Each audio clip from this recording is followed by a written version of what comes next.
Hi, and welcome to Boom It's on the Blockchain. My name's Alistair Caithness. I'm here today with Garrett. How are you, Garrett? I'm doing good today. How are you?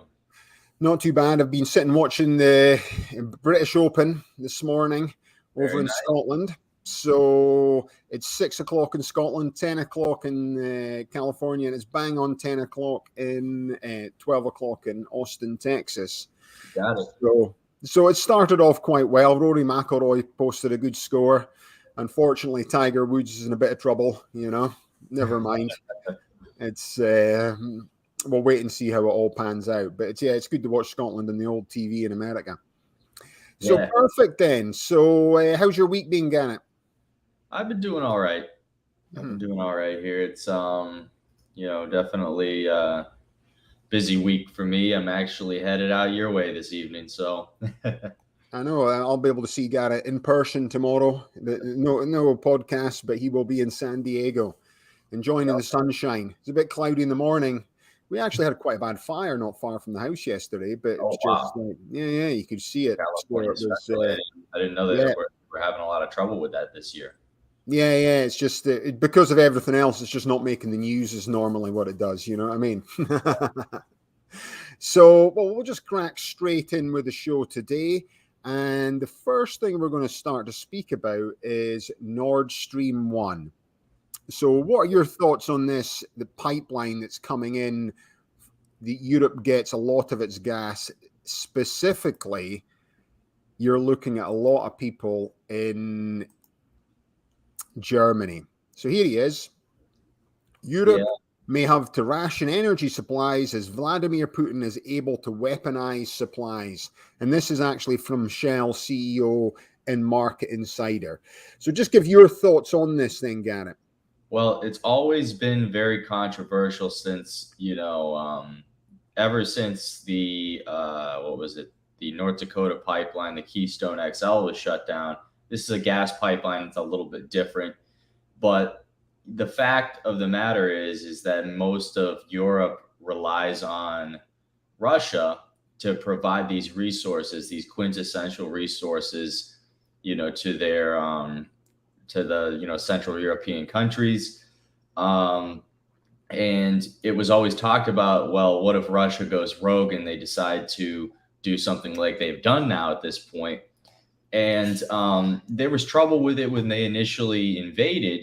There were a lot of questions being asked.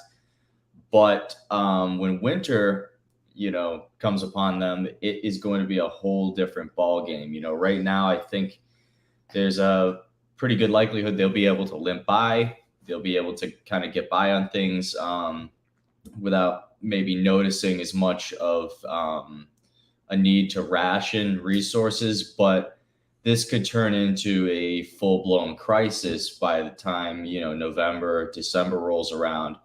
And there's, we have these lower temperatures and, the inherent need for gas, and that's going to have to come from Nord Stream 1. That is the infrastructural pipeline that supplies most of Europe. And in the case of Germany, as you just bring it up, over 50%.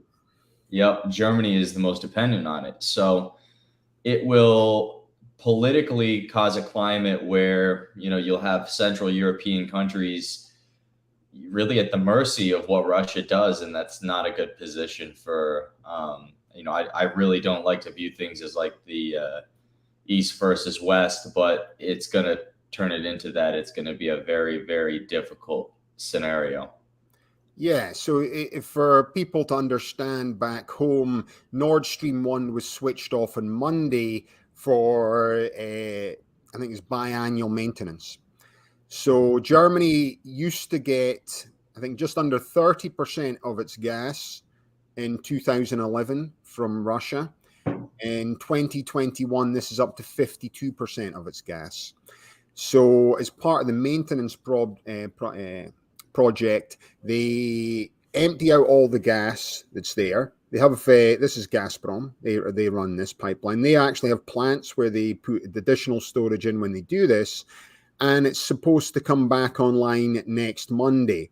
The problem is now it's coming out that, oh, we'll have to do some further maintenance on it right now. So that starts to put pressure on, the supplies they've got in the country. And it brings up multiple reasons why they wanted to do this. A lot of the Green politicians, people pushing the German version of the Green New Deal, pushed hard for this pipeline to come in. They wanted to move Germany away from coal, away from oil. They saw this pipeline as the key answer to sort of reduce carbon emissions and then transition into green energy. So the green energy deal was to go full Russian gas and then move to renewable energy. But that whole idea is completely and utterly backfired now. And the problem is that, Germany's a massive manufacturer of product in Europe. They create the biggest CO2 emissions in Europe, but they do most of the manufacturing. So what is, it's at BASF, the big petrochemical company. They refine about 4% of the gas that comes into Germany is actually used by them. And that's refining for a lot of plastic products as well.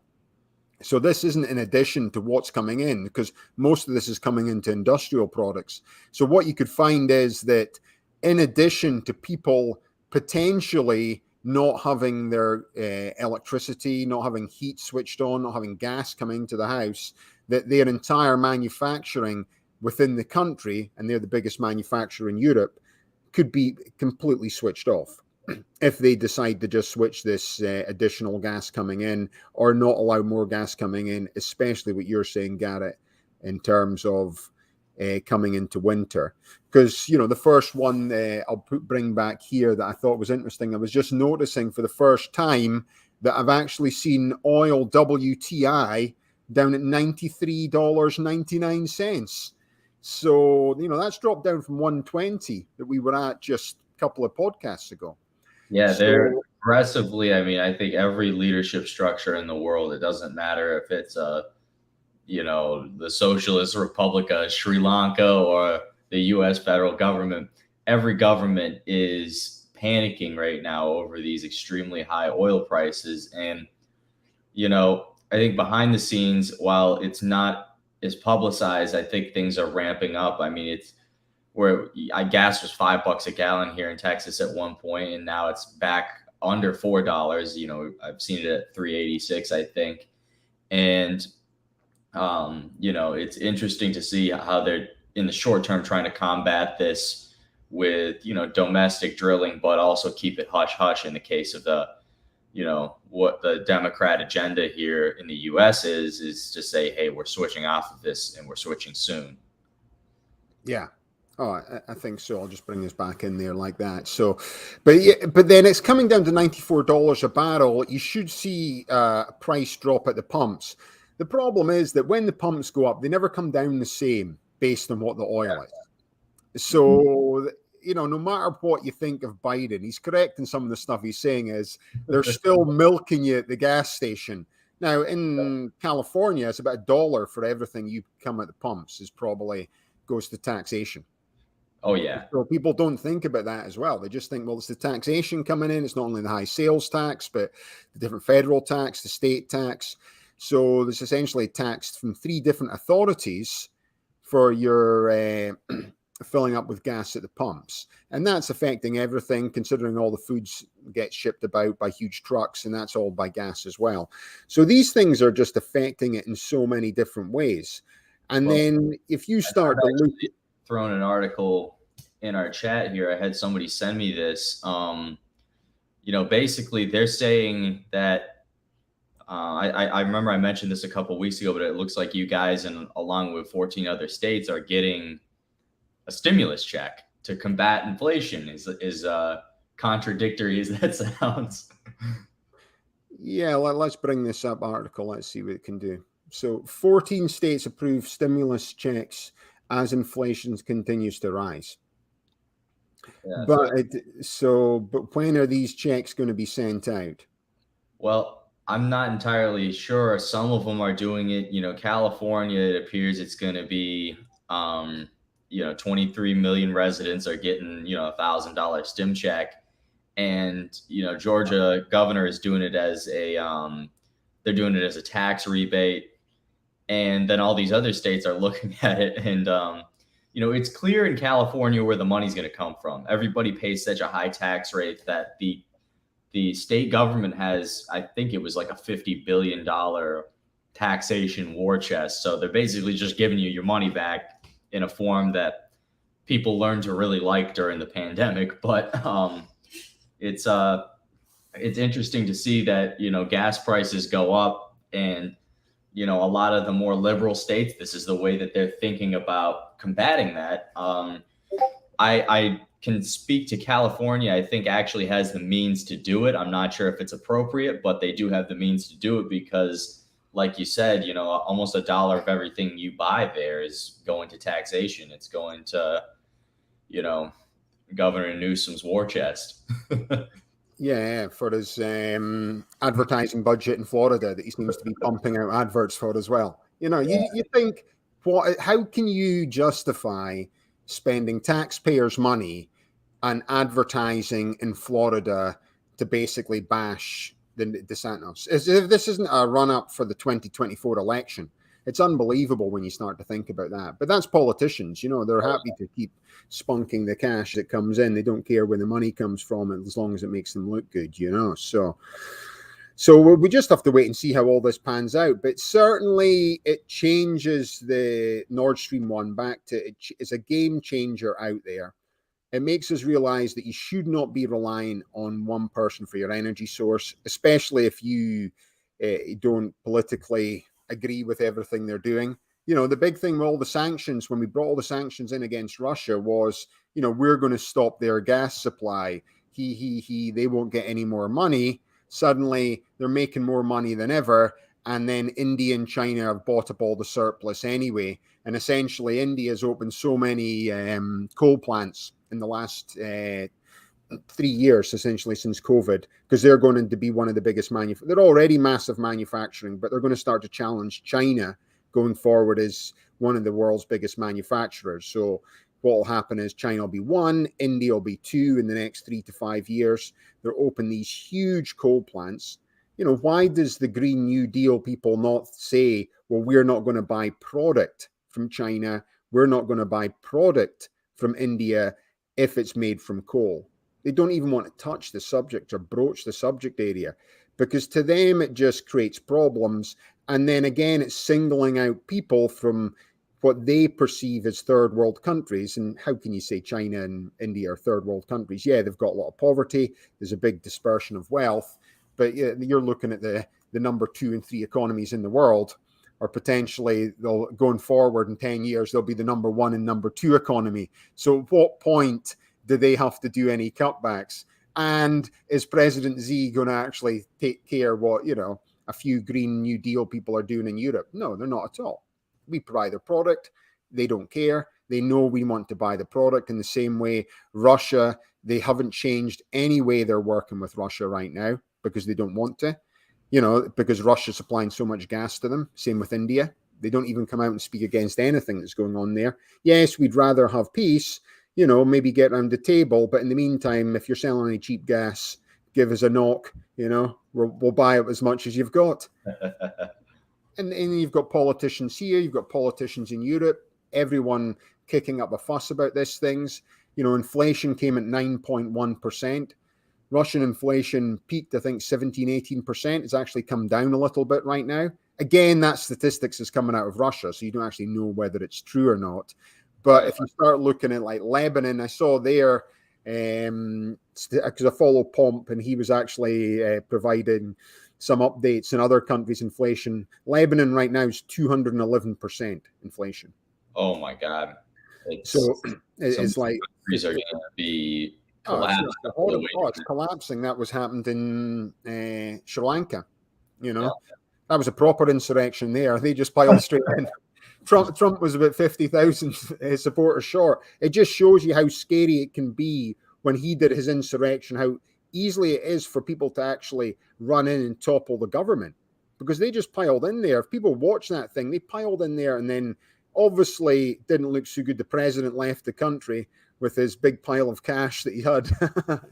he's moving around to find somewhere safe to stay with all his cash in the private jet, Yep. But it's not unrealistic. In Western countries, we can't see these things, but there's somewhere like Sri Lanka. They're right next door to India, next to Pakistan. Massive economy themselves. Super high inflation. The government's so corrupt. That was it. They just piled in there. They took over all the buildings. They just smashed in. The one I thought was quite funny was his president's palace with a swimming pool and that, and everyone's that's exactly what I was thinking. They're all in the pool. They're all in the pool having a good time, basically, but wrecking the place. It was like when Saddam Hussein was overthrown, and they all went to the palaces and took all the stuff that he had in there. Very similar. Yeah, so you looked at that. And the gold toilet, Yeah. The gold toilet. I remember that. The CIA took that, But I remember the gold toilet. That was amazing. But then that's the thing. People bash all you. At least you get to speak out in this country. You don't. Whether you like it or not, there's still this ability. The worst you're going to get is a Twitter ban. Oh, you've been banned from Twitter. I saw that. What's the psychologist from Canada's name again? What's his name, Gary? He's on TV a lot, goes on Joe Rogan. I remember his name. He was crying because he was banned from Twitter recently and came on and did a sort of interview. And I'll remember his name in a second. But but in Russia last week, a politician came out and actually made the comment that he thinks the war against Ukraine has been bad for the Russian people. That was basically his comment. Automatically arrested, 7 years in Siberia. It's like, that means you're never coming back, So at least here, the worst you're going to get is a Twitter ban. It's not that bad, people. Well, it's banned from Twitter. Jordan Peterson, that's his name. The guy Jordan, is it Jordan Peterson? I don't know. You must know the guy, Jordan. I'm sure his name is Jordan Peterson. Let me put him and see if that's his name. Yes, it is. You must know. Have you never seen this guy? He goes to Joe Rogan quite a lot. Canadian clinical psychologist. Let me bring up a picture of him there as well. He disappeared to Russia for a bit. I always think that he could potentially be a KGB agent. He's one of those guys that will come out in 20 years' time and somehow he's joined the KGB. Let's open a new page. So it's but anyway, he got banned from Twitter. I don't know what this guy, this guy here. There he is. There he is. There, Jordan Peterson. You never seen him before? No, I haven't. He looks a little bit like old Hunter Biden. Yeah, but he's the opposite. He's a big guy, but free speech, and he speaks against a lot of the woke and stuff like that. Wow, so he's not Hunter Biden's stunt double. He's his nemesis type thing. I'll tell you, look, I've even brought the article up. Here's the one that he got banned. Twitter suspends David Rubin for sharing Jordan Peterson Elliott page tweet. This was the big thing that he ended up. Let's see. Is that him there? Let's have a look. This one here. So people can actually have a look and find out about him as well. There's some stuff. If you ever listened to him speak, his early stuff, and he speaks about freedom of speech and a lot of stuff that I sort of agree with. But then he sort of goes off and he's loved by the sort of far right, white supremacist guys. He's their sort of poster, but he's the sort of clever one, If Trump brings up the sort of dum-dum ones, this guy pushes in the clever ones, So it's so I wouldn't say he's a far right supremacist. It's just like they sort of like this guy, So anyway, he's a potential KGB agent, CIA. Keep your tabs on this guy. Can't be trusted, There you go. So there you go. That's me off Jordan Peterson's Christmas wish list. Good. Don't particularly like the guy anyway, So it's but they bring him on. I can't believe you don't know that guy. He went on Joe Rogan. Joe Rogan, they sort of made him famous, So he's gone on Joe Rogan a few times, but then they sort of fell out about something and they brought him back in. But he disappeared to Russia for quite a long time. His daughter runs a podcast, so he disappeared to Russia. I don't know what it was. He was there for a few months and he came back, and then he's become quite emotional when he does his speeches now, So it's cries a lot when he's trying to get his point across, which is a bit of a weird one, but fair play, clever guy, obviously. So we'll just bring on to that. So yeah, Nord Stream 1, we've got to worry about this going forward. I think, especially in Europe, we want to move to this green energy, but in the meantime, you want to be able to keep the lights on. I even read in articles now, if you're living in Germany right now, the best thing you could be doing is getting wood, to get as much wood as possible, stack it up, start buying wood, start preparing for Christmas, basically, in winter, because that might even be your best fuel source to keep you warm over this period in time, which is absolutely incredible that essentially Europe's leading country is being advised to get wood. Is they wait for winter to come and then they just do a hard military push to Western Ukraine and potentially beyond, knowing how much they've weakened Germany, which is the economic juggernaut of Europe. There's so many things coming in.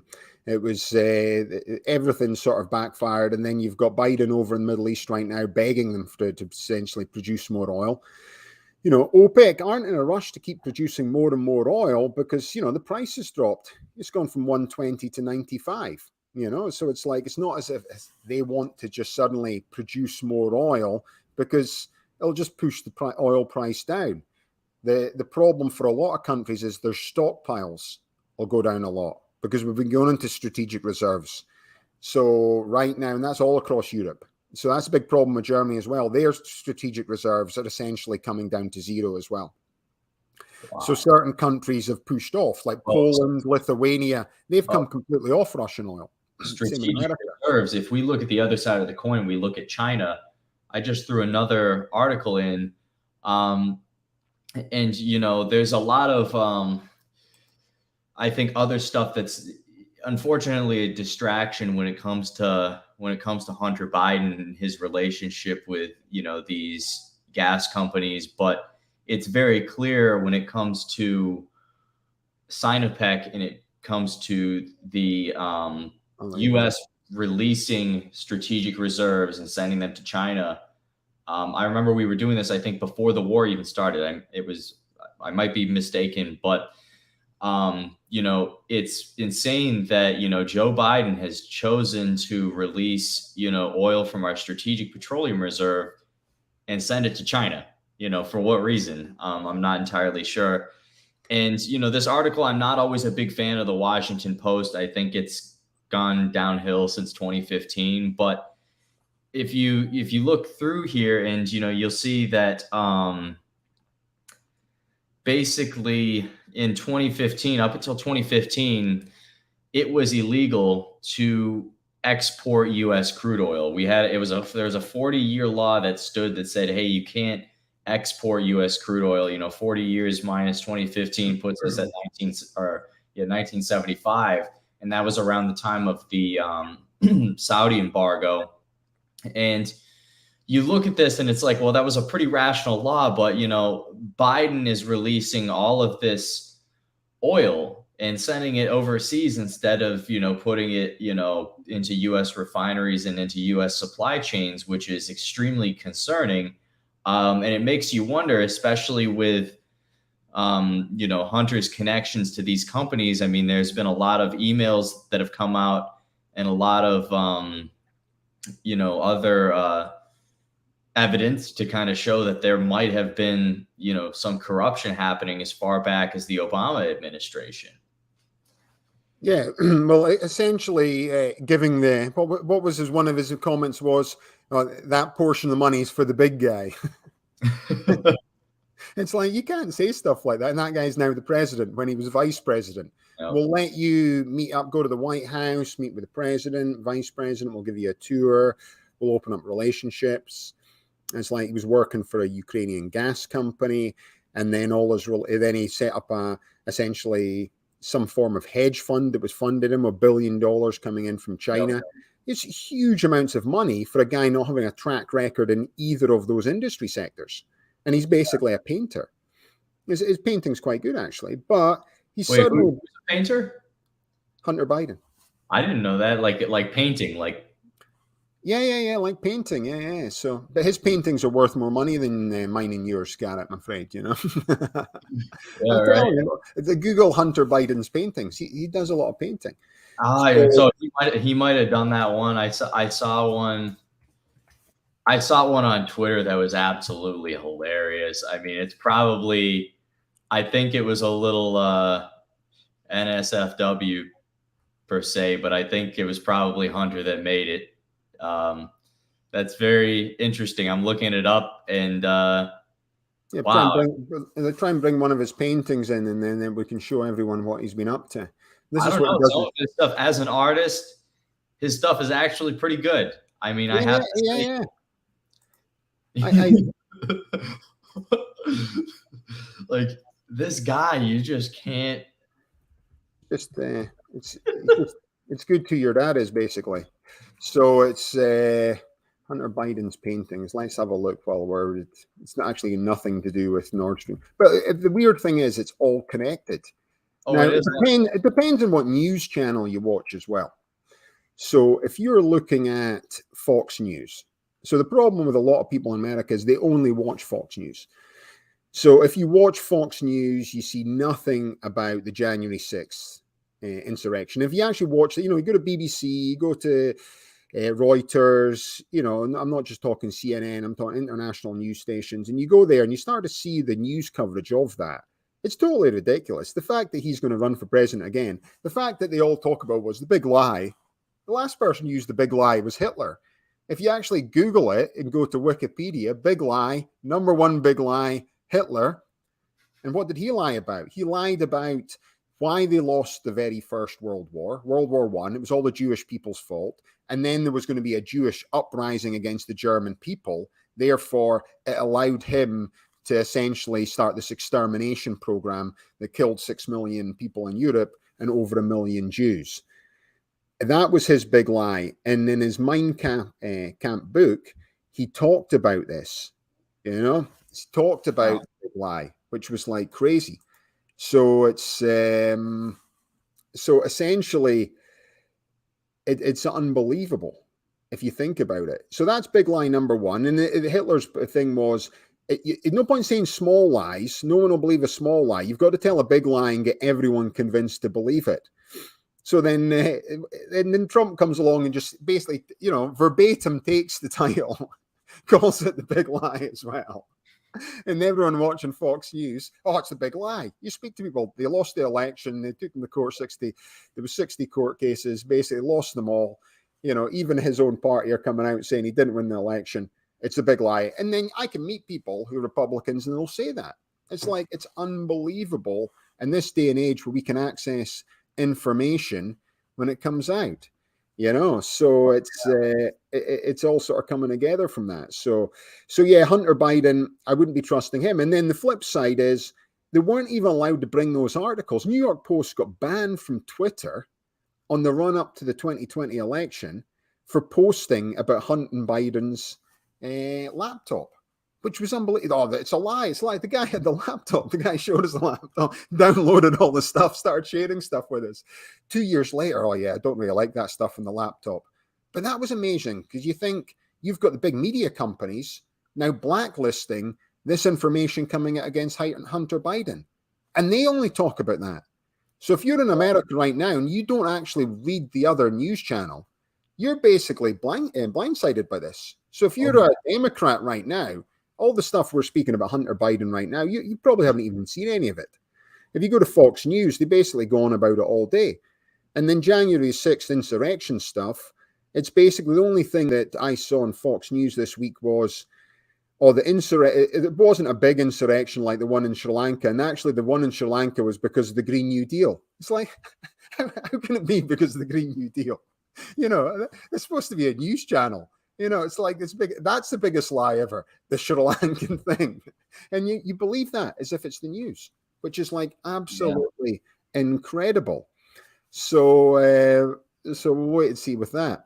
All right, nice one. So, that's just talked about politics, global oil reserves, the recession we're hitting at 9.1%. At least it's better than 211% out in Lebanon, that's for sure, then Garrett, Oh, yeah. So let's bring up the next thing that we were speaking about is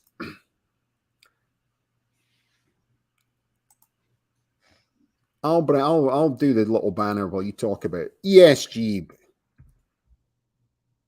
What's going to happen? But Well, it's very interesting, very interesting with ESG because I was actually going through some stuff for some potential business partners in the realm of carbon credits recently, and I found that basically carbon credits, while they were initially affected pretty deeply by this so-called bear market, I found that essentially, what was it? The carbon credits rebounded relatively quick, and under the umbrella of ESG, that's pretty interesting to see that carbon credits are still very, very bullish. Possibly because it's a growing market. It's such a small market that the voluntary carbon offsets, being supplemented by now in Europe, some involuntary markets are just going to push it up further. But, with at large the actual infrastructure that, it's going to take to really, see the vision of ESG through, it's hard to say. Will this impact, solar startups? Will this impact wind startups in a negative way? And I'd be interested to hear your opinion on that. yeah, well, I just think that right now, because of, let's bring the next, this is ESG turned on because we want to do some sort of greenwashing. This is the future that we want, everything green. If we don't follow ESG, then everything's going to turn brown and horrible. That's how they sell it to you people. So they don't care that gas prices are going through the roof. They don't care that essentially a lot of this Green New Deal push in Germany, and if you research into this, and all the ESG push in Germany was happy to go and take all their gas from Russia. Yep. Like, that's incredible. That's incredible that we went and did this. And now we've got in a position whereby you're essentially held over a barrel by Vladimir Putin, and he's turned off your gas for a week just to see what happens. The fact is, it's even better for him to turn off for a week, even if he switches it back on. He has you over a barrel. Oh, by the way, I can just turn it off, and not even turn it off to do anything bad to you. Turn it off for maintenance. Yeah. So suddenly this environmental social governance policy that we're all investing in and all the big companies want to invest in, it's like you're going to lose money straight away right now. We're going into this bear market whereby ESG policies are essentially out the window. It's like, why would you want to be investing in this right now? And I know people are going to want to still invest it and still have companies involved in it. And you'll still have an ESG policy in all major companies because they don't want to get a backlash in it. But the question is, how much money are they prepared to put into this and going forward if they think it's just going to be essentially a loss of capital? Let's bring in the next article that was brought up on, and this is an oil price. Now, obviously, they're going to be biased a little bit. I like Oil Price. It's one of the best websites out there for oil and gas information. But energy as a whole, it's the number one that you're coming out there. And this actually isn't even from this is City AM. So this is the business paper that gets distributed in London free every day. You pick it up from the tubes. So they're just sitting outside. But this is ESG funds real as investors pile into energy and defense stocks. So right now, the best place to be putting your money is essentially into these two sectors. Like, defense industry has risen a lot since the start of the war for obvious reasons. Because when the US, who are supplying most of the weapons and defense budget into Ukraine, now I think it's about 50 billion you've sent in, that's 50 billion worth of weapons that you've sent in the form of aid to Ukraine. Well, that has to be replaced. That's your stockpile that's replaced. So suddenly all these defense companies are getting huge contracts right now to replace this, more in for R&D. It's changing things again. We were looking at this future in terms of this digital world when they talked about COVID coming in.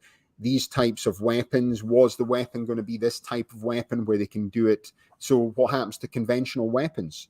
So a lot of the defense companies were struggling. Why are we building so many tanks? Why are we spending so much money on conventional artillery and missiles, etc.? Now there's a war in Ukraine. Suddenly, these guys are busier than ever. So you can see why, if you're an investor right now, you want to be sticking your money into Lockheed Martin. You want to be sticking your money into BAE Systems, because these guys are pulling in massive contracts on a daily basis. And it's not only there, it's like across the world. Suddenly, Germany's now starting to increase their defense, because they're thinking, well, wait a minute, if he just invades and takes over Ukraine, what's next? I better shore up my defense again. So you've got to think about like that perspective as well. All other countries in Europe, everyone's increasing their budget for defense. So all defense companies, because of what's happened out there, are suddenly busier tthan ever. Security companies busier than ever. So this is like affecting the ESG. So this is like, you're looking at what does some of the stuff there is that while it's tempting to question ESG funds due to their recent poor performances, investors need to be patient. But yeah, I think that's very critical, because it's the circumstance right now is it's really pushing things right past the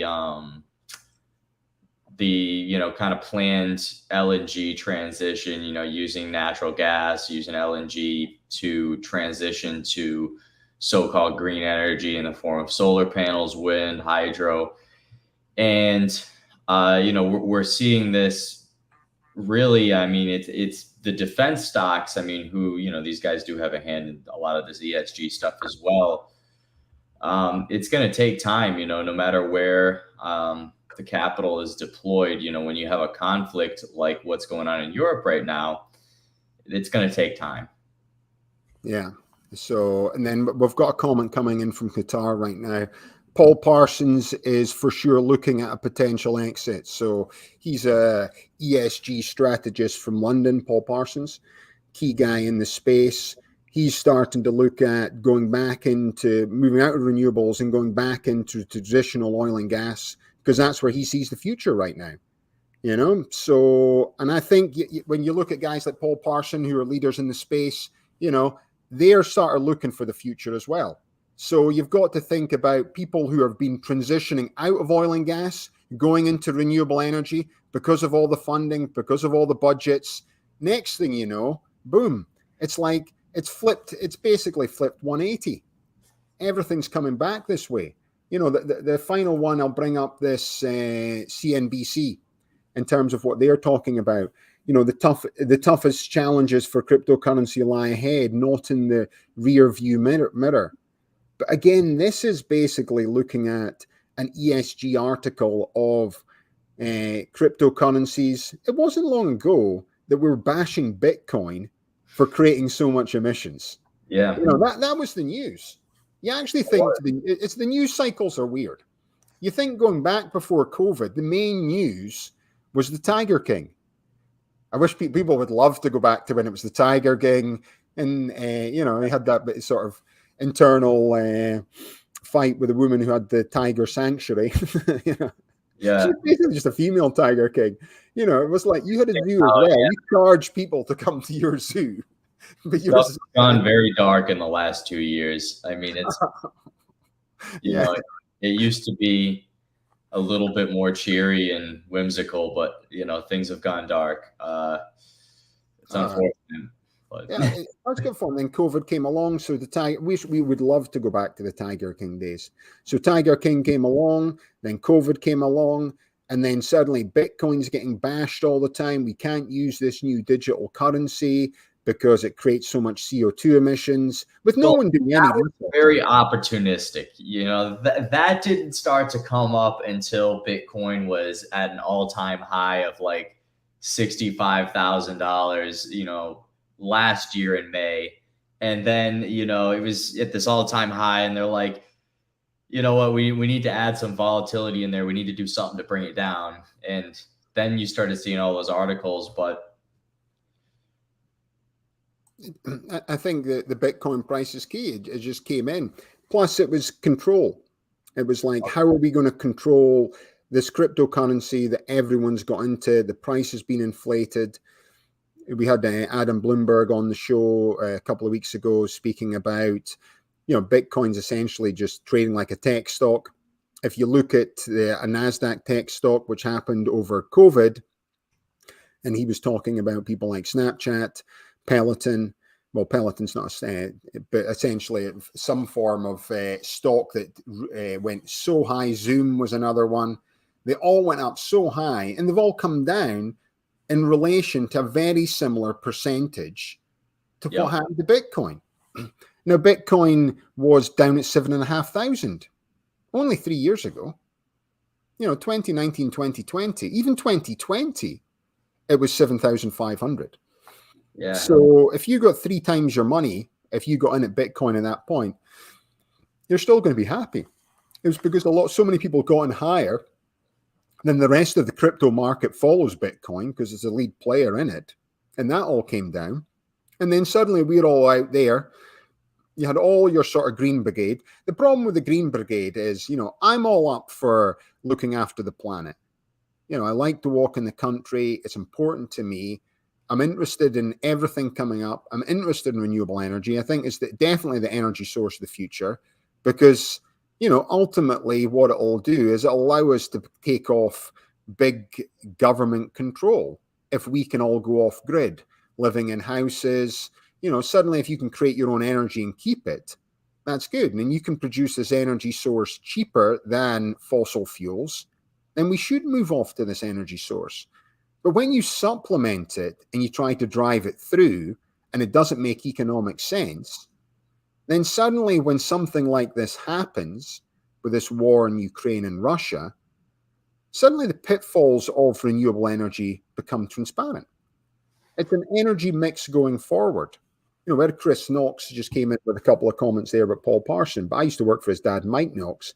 And that's how I got involved in the oil and gas business. And he used to always talk to me about the future being an energy mix.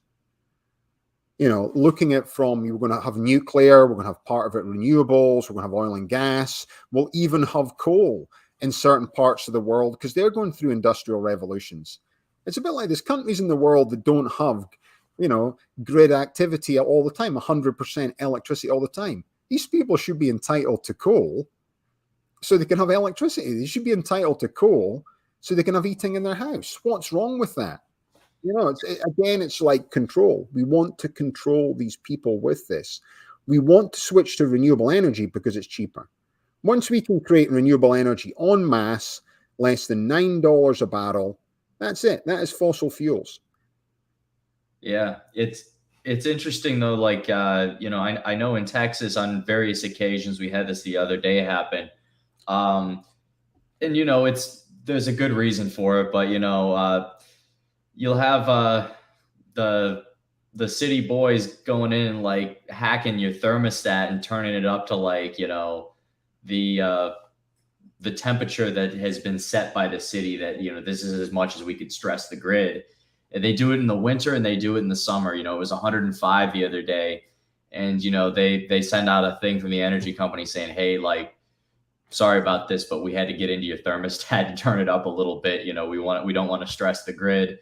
And, the same thing happens. I think it's a joke, but when, the temperature falls below like 30 degrees, they do the same thing. And, I grew up in Minnesota in the frozen tundra, and I just like 30 degrees. It's warm outside, and, it gets down under 30 and they're in there just jacking with the thermostat. Like, okay, we can't use too much electricity because the Texas grid is separate from the eastern seaboard and the western grid as well. It's very weird, but they don't want to lose control as well.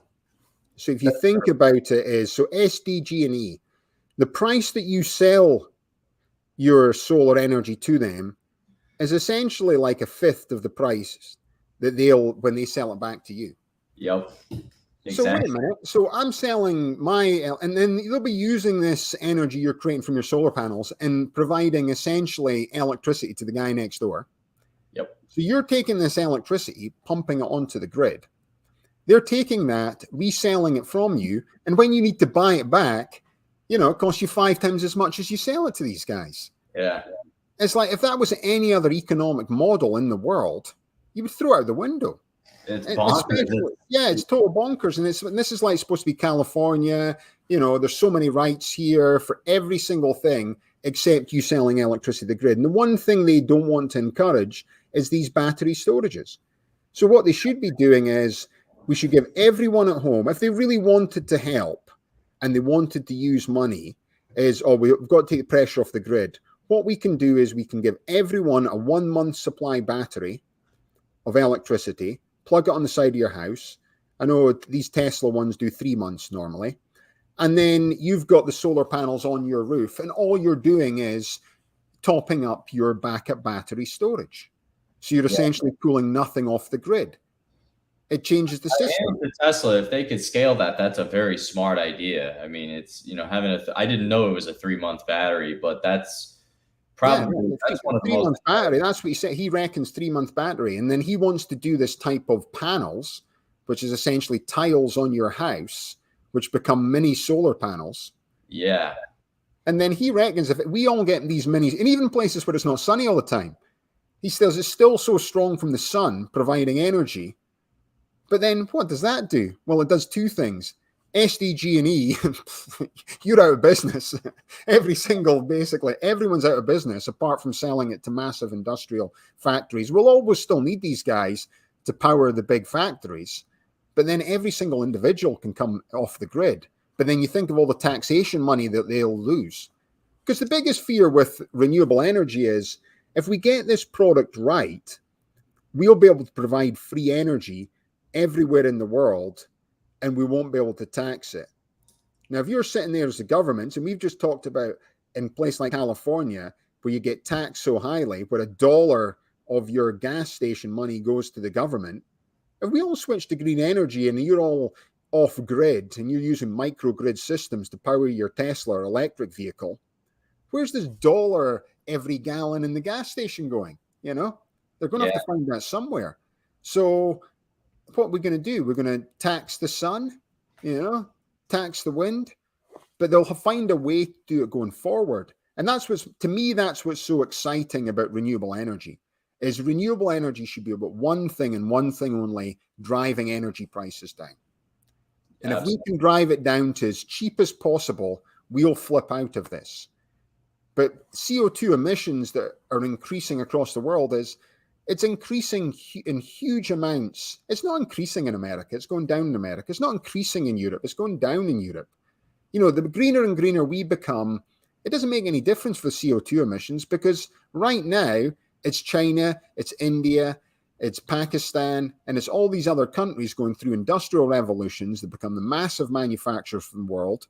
We're still buying the product from them. They're creating the CO2 emissions. And so what? It's their country. They can do what they want. We created all the CO2 emissions in the last century. They're creating all the CO2 emissions in this century.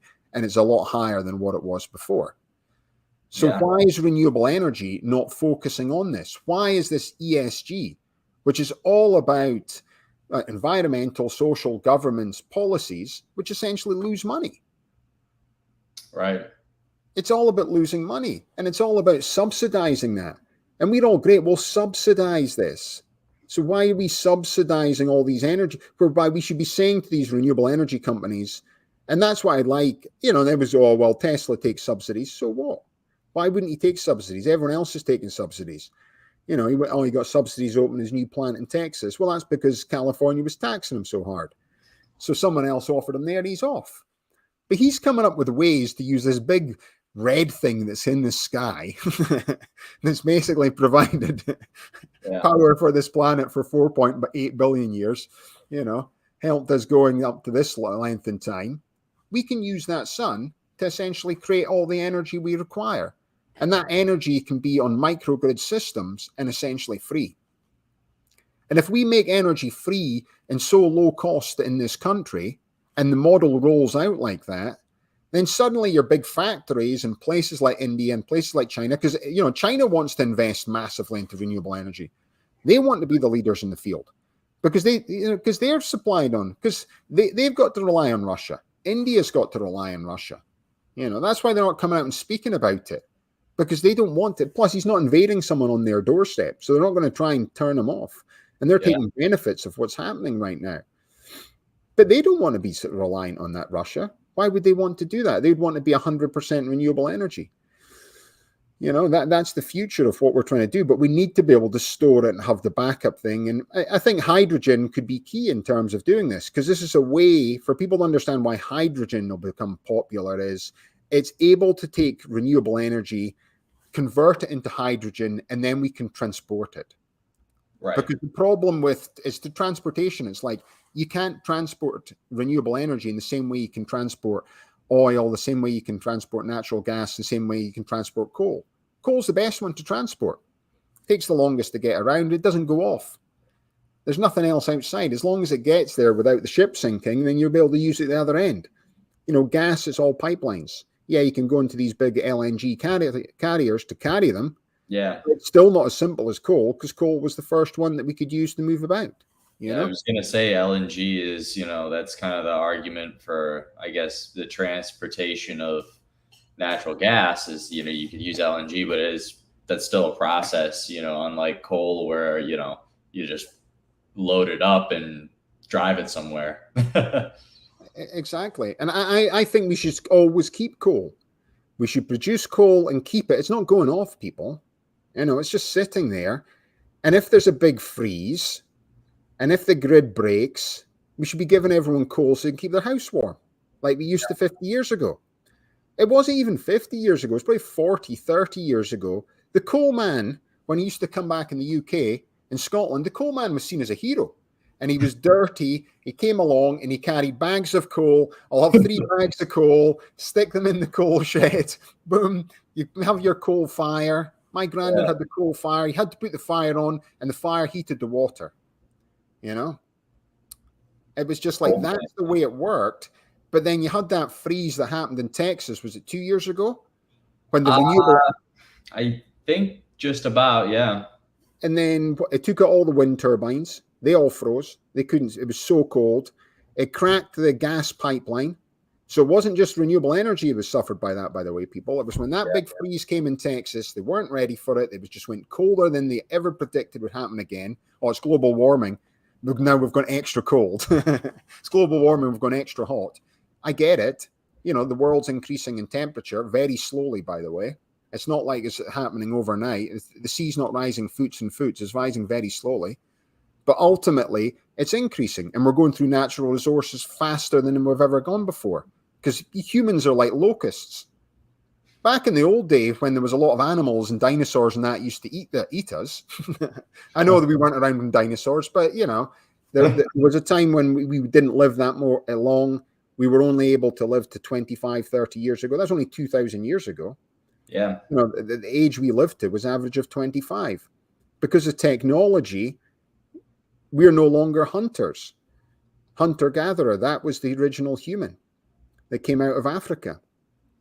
It was 60,000 years ago. So you start looking at that when it's coming in. It's not that long a timeline when it starts to move across. So people start to see that this technology is coming in. We're eating up all the resources, but we can't just suddenly say, well, I don't like coal. I don't like oil. Oil's changed the world. Everything we've made is from refined plastic. Oil's been so good. That's why I love the oil industry. We can take this little snippet. I love the oil industry. I don't care what anybody says because of what it's done in the past. I also love the renewable energy industry as well. I love the technology. Yeah, there is without a doubt a lot of technology. The only bit I can never get right with is just the corporate side of it. The guys that are out drilling their own oil, they're good guys. They're not, I mean, a lot of those guys aren't good guys. Well, I don't know. They're the way they need to be to get it done. A lot of the guys I know in Kentucky and that are good guys. Good old boys. Women as well. I met the one of the females that ran her own oil company. Shane and I got to sit next to her at the Illinois Oil and Gas Association. She was great fun. And she was basically from a family of oil and gas people. So there's women into that industry as well. Oh, yeah. But you're right. It's like when the big corporations come in, the big oil companies come in, they go into third world countries that we see as third world countries, into Africa, Basically, we're piling in there. We're taking your natural resources. We're not going to do anything else. Like Iraq, we've gone in there and essentially industrialization in countries like Ghana. They need the resources to have their own industrial revolution, and they get stunted because we're taking it. We're buying it for pennies on the dollar of what it will be sold for. When it comes to the but West, it's the corruption from their governments as well. So that's the problem in there. So it's, we'll give the guy a bit of a bung, like what's happened in Sri Lanka. It's like the president's left in his own private plane with all the cash he can fill in it. You can blame the recession and everything else, but it just doesn't look good. And you're off in your own jumbo and you've filled it full of cash and you're finding somewhere to hide. We'll head to Dubai. If they won't accept me, Panama. Panama's the place that everyone can hide from. Even the dodgy Russian guys in Dubai, if they want to hide their cash from Dubai, they fly to Panama, which is incredible as well. So if you come to the uber wealthy, that's the next place to hide your cash. But so it's not like the corporations going in and stealing it and taking what these companies have done, but they're obviously trying to change. But it's like all business as well. Whether it's governments, whether it's private corporations, they're going into these places and they're not treating the local people the right way. And the money's not getting filed back to the local people, and it's their natural resources. And that's part of the problem that happens as well, Garrett, which isn't nice. But it doesn't change the fact that this technology and this revolution's come in the past, is this technology and the development of oil and gas and the refining essentially of plastics has completely and utterly changed the world. And it's allowed us to get into so much developments in pharmaceutical products that we are no longer living to 25 years anymore. We're all living 78, 79, 80. That French woman, 126. Obviously not all of us are going to hit 126, but it's good to know that somebody out there has managed to do it. And they certainly weren't doing that 2,000 years ago, unless you were Noah, who managed to get to 950. There you go. But he had a big boat. He needed 120 years to build his big boat as well. He had a big project on the go that took him a while. He needed a little extra time. He needed some extra time as well. So that's just some of the benefits of the oil and gas industry. But people need to look at it in relation to what's happened. It's a very short period of time. And because of the news cycles, we think everything's disaster, disaster, disaster, and they push a disaster on us.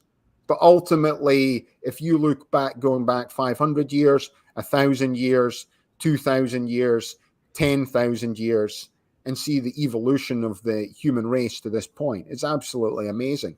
History shows we're at an amazing race right now going forward.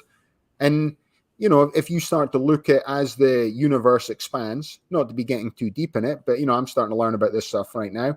So the galaxies are moving further away. We're in the Milky Way. So as the other galaxies move further away, you're probably looking at, I think it's 1,000 million years, is what I read in a book last night with my son, is we were not going to be here any longer.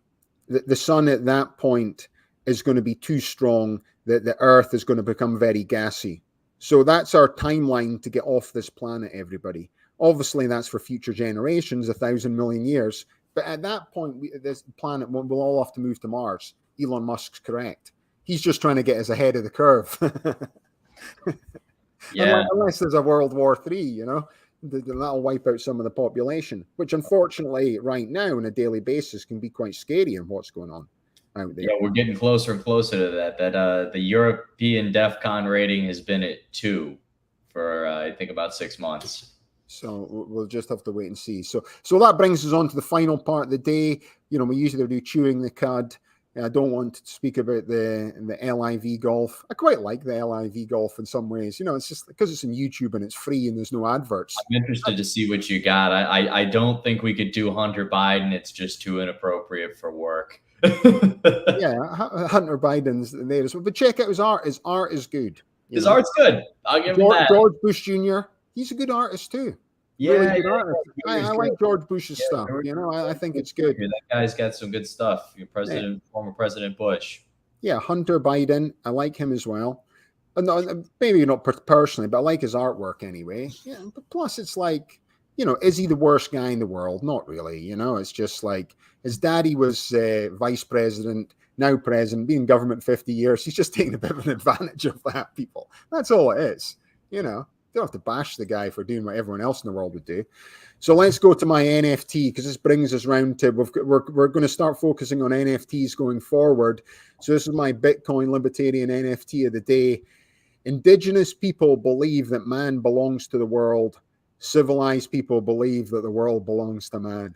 So that's a great quote from the environmentalist to Daniel Quinn. You know, he's no longer with us, but It's a good one. I read quite a lot of his stuff, and it's good. I like environmentalists. That's what's weird. That's like, I like oil and gas. I believe in all this history, but I believe in the environment. I like environmentalists. You know, you don't have to be 100% one and 100% the other. And I think this quote is key because, you know, if you think of indigenous people of the world, and we think of like Africa, we think of Australia, where we go in there. Look, we've discovered North America, you know, the Native Americans, they belong to the earth. You know, Native Americans believe that they belong to the earth. Indigenous people in Africa believe they belong to the earth. If you go out to Australia, it's the same. Aboriginals, they belong to the earth, Mother Nature. They're part of this earth. We belong to it. We don't actually own it. But civilized people, us lot, essentially the white man and white woman and white they, everyone in between, it belongs to us. This little patch is ours. Boom, you know, get out of it. And whatever they own, we're going to take anyway. Rewrite the rules. You know, here it is, a little bit of piece of paper. That's it. We own it. You're out, you know? And I think something's got to be learned from this. And we need to go back in time and understand where human existence has come from and how we've got to where we are right now.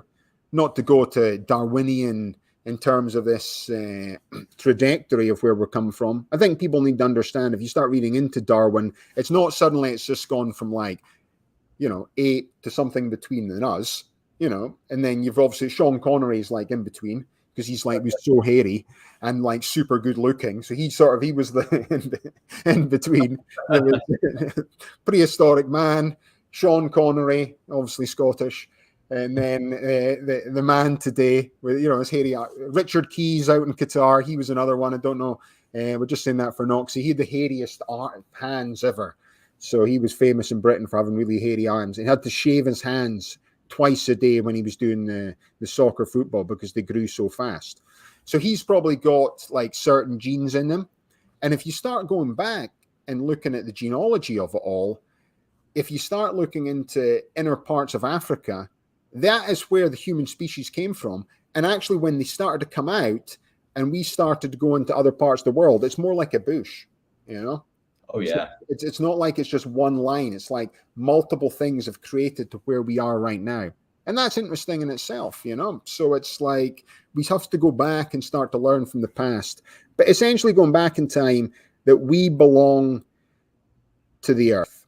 And the earth's been here, for anybody who's into science, predicting about 4.6 billion years, 4.54 billion years.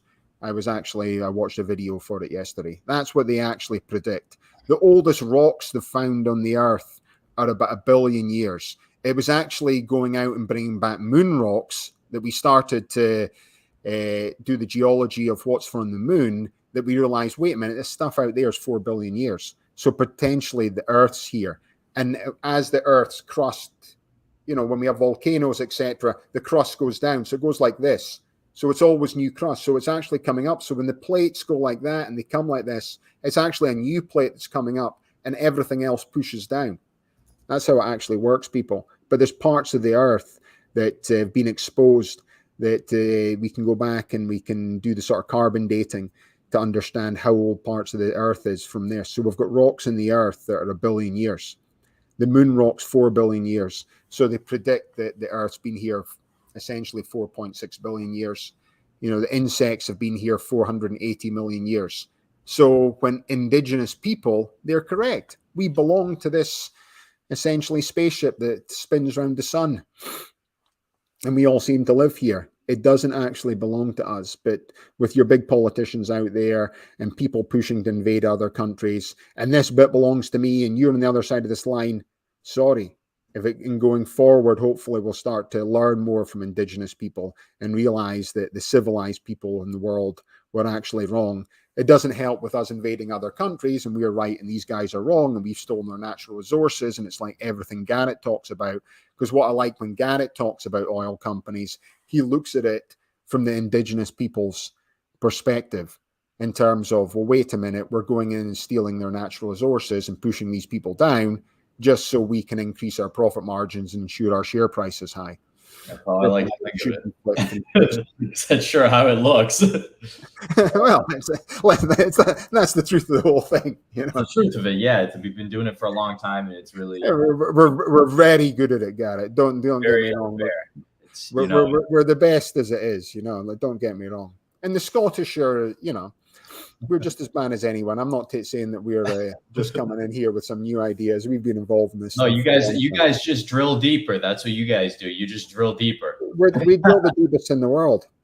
Scotland right now, if Nicola Sturgeon, who's wanting to run for independence, if she suddenly just said, listen, I see the problems with Russia. I'm going to open up drilling. We're going to drill deeper. We've got as much oil and gas on the west side of Scotland as we did in the east side in the North Sea.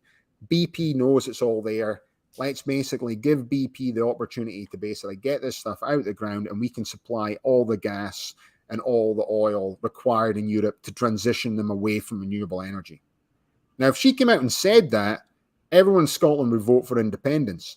Because she's wanting to continue to push the Green New Deal part of it, because she's got, she needs the Greens to be on our side to actually have some form of coalition majority government in the Scottish Parliament right now. She's not prepared to say that, which is an unbelievable thing to say. It's like, Nicola Sturgeon, if you're watching this podcast, which I'm guaranteed you're not, if you get this sent to you, you just got to come out. And I think the Scottish people will buy into it, because the Scottish people generally, when they come to, they don't go to 100% either way. They're prepared to sit and debate and understand things. Yeah, we want to be, Scotland be one of the first 100% green energy countries in the world. But we can also use our natural resources to help power half of Europe. And then as we provide them gas and as we provide them oil, we can give them all the latest renewable energy technology as well to help them transition away from the product that we're selling to them. Rather than just let's turn off all the Scottish gas, we'll go green, and then everyone else in Europe, screw that, you've got to go to Russia and have 80% of your gas from them. Doesn't make any sense like that, you know? So that's it. That's us just done coming up. We've hit an hour already, Garrett. I can't believe it. Yeah, I've got to jump here because I have somewhere to be, but because we're supposed to be here at 11. Today, Garrett and I, honestly, we thought we'd be finished in 30 minutes.